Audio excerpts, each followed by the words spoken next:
Deer Valley or Park City Mountain. Two of the most iconic ski resorts in North America, separated by less than a mile at some points, but the real estate on each side is almost completely different. Different price points, different buyer types, different lifestyles, and very different investment characteristics. If you're trying to figure out which side you should actually buy on, this video is for you. I'm going to walk you through the real differences, the numbers, and the questions you need to ask yourself before you write an offer on either side. Here's the one thing most out-of-state buyers don't realize until they've been looking for at least a few weeks. Park City is not one ski town with one ski mountain. We have Park City Mountain Resort, the largest ski resort in the United States by skiable acreage, and we have Deer Valley Resort right next door, which is consistently ranked the best ski resort in North America for the on-mountain experience. The two resorts attract different buyers. The real estate around them prices differently, and your decision about which side to buy on is going to shape your entire experience by owning here. Let's break it down. Park City Mountain Resort is owned by Vail Resorts. It's on the Epic Pass. It's the larger of the two mountains currently. It connects to Canyons Village by the way of the Quicksilver Gondola, giving you over 7,300 skiable acres. The vibe is energetic, family-friendly, accessible, and the resort feeds directly into Old Town Park City. So you can ski literally to Main Street or High West Distillery, take a chairlift back up from Main Street, and grab dinner in town. There's a strong rental and Airbnb economy on this side because of the walkability. Deer Valley Resort, owned by Alterra.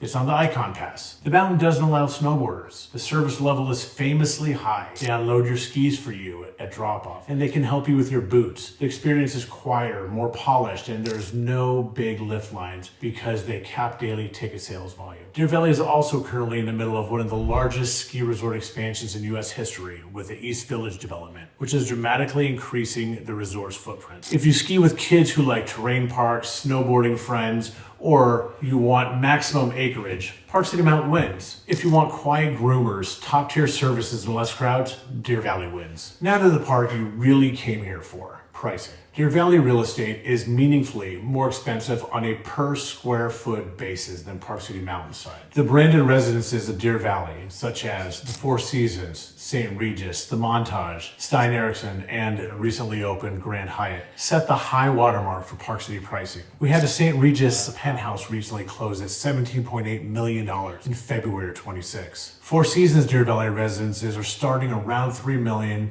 and they're climbing past $15 million. In the Deer Valley corridor, $5 million buys you a 2 or 3 bedroom condo in one of the branded resort developments. That same $5 million on the Park City Mountainside buys you a much larger and more flexible footprint. Often a single family home or a full floor condo with multiple bedrooms in something like Lift to Canyons Village or some of the new products around Canyons, or the ski and ski out townhomes at Apex residences. Single family homes in the Deer Valley area, places like Bald Eagle in Silver Lake and Upper Deer Valley, regularly trade north of $10 million.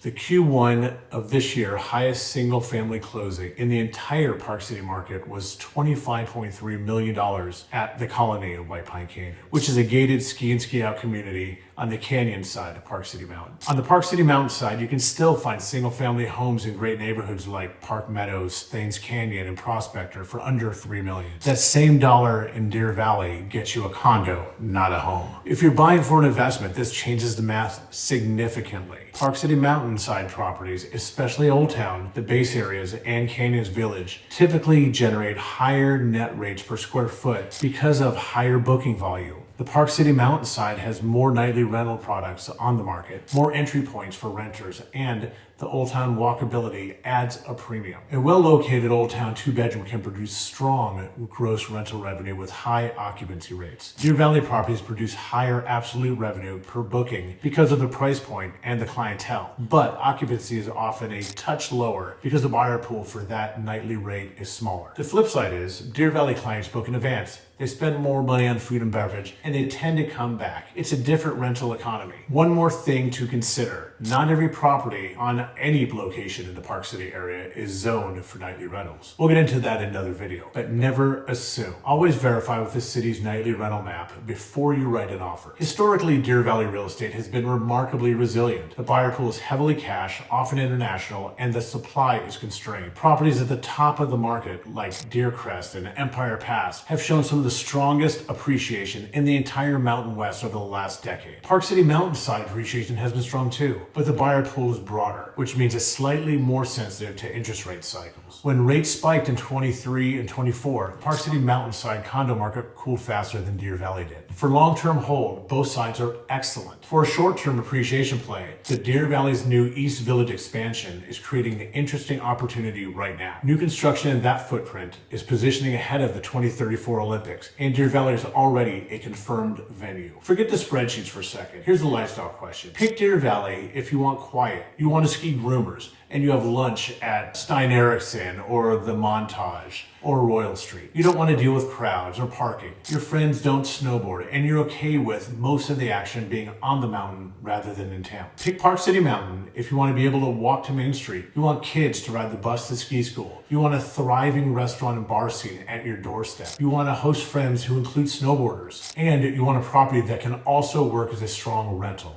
Honestly, I have a lot of clients who own in Park City Mountain area and they ski Deer Valley. That's a totally legitimate strategy, and it's often the best of both worlds at a lower entry point. So that's Deer Valley versus Park City Mountain in 2026. Different products, different price points, different lifestyles, both incredible. If you're trying to figure out which side is right for your goals, that's exactly the conversation I have with clients every week. Book a call through the link in the description, and I'll walk you through current listings on both sides, the actual numbers, and which side fits the way you want to use the property. Subscribe if you want more videos like this, and I'll see you next time.